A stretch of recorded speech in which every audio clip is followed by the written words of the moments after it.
bilinguisme a-t-il une influence sur le développement correct du langage? Plus de 400 langues différentes sont parlées en France et un enfant sur 4 grandit avec plusieurs langues.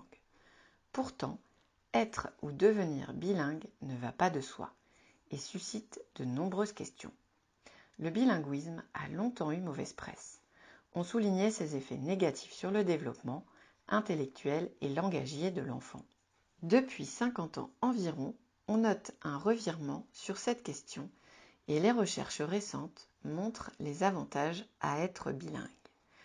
Pourtant, de nombreux pays, dont la France, sont encore réticents par rapport au bilinguisme chez les enfants car il est considéré comme une exception, alors que plus de la moitié de la population mondiale est bilingue, voire multilingue. La méconnaissance autour du bilinguisme contribue à entretenir une méfiance liée à la confusion des langues et au retard dans l'acquisition du français. Effectivement, dans notre système scolaire, maîtrise du français et réussite scolaire sont étroitement liées. Le bilinguisme est la capacité d'une personne à utiliser deux langues comme moyen de communication dans la plupart des situations rencontrées et de passer de l'une à l'autre si nécessaire. La communication chez le bilingue peut adopter des formes différentes en utilisant une langue, l'autre ou les deux à la fois, selon les personnes, le sujet ou la situation de communication. Les compétences des bilingues ne sont pas uniformes. Elles fluctuent dans l'une ou l'autre langue, suivant l'âge, l'environnement géographique et social. Il existe en fait autant de bilinguisme que de personnes bilingues. Le bilinguisme peut s'étudier sous divers angles, ce qui va notamment permettre d'établir des types de bilinguisme. On parle de bilinguisme précoce simultané lorsqu'un enfant acquiert deux langues avant l'âge de 3 ans, dans un milieu bilingue. Par exemple, si le père de l'enfant est français et la mère espagnole et que chacun parle sa langue maternelle à l'enfant.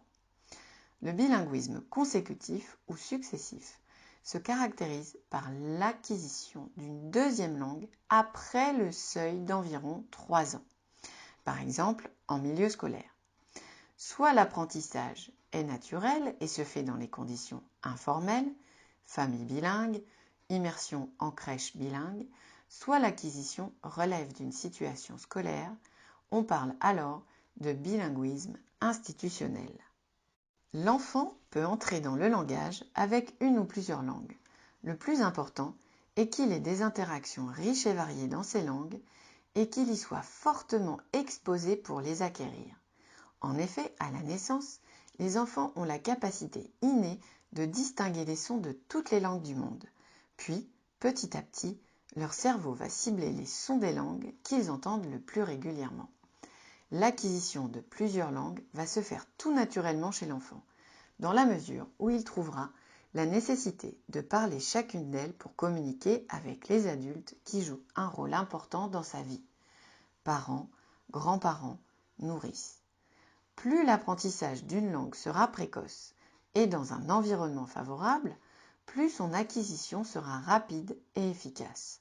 Habituellement, les premiers mots sont prononcés aux alentours de 1 an, que l'enfant soit exposé à plus d'une langue ou non.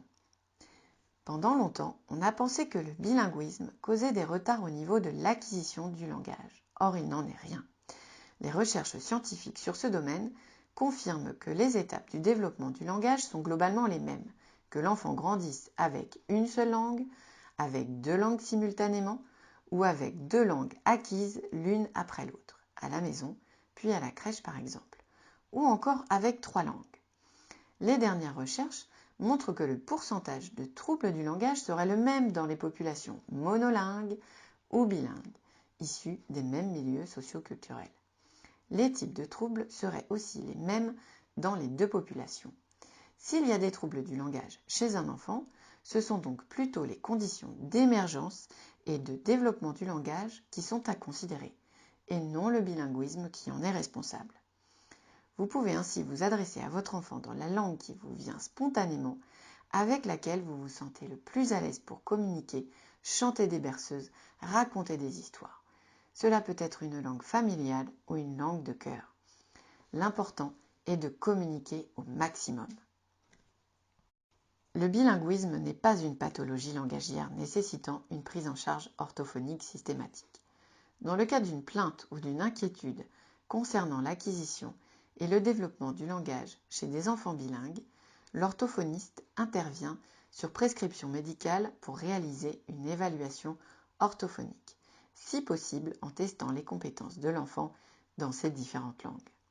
Au terme de cette évaluation, en fonction des résultats, une prise en soins orthophonique peut être mise en place dans le cas où l'enfant présenterait un trouble du langage.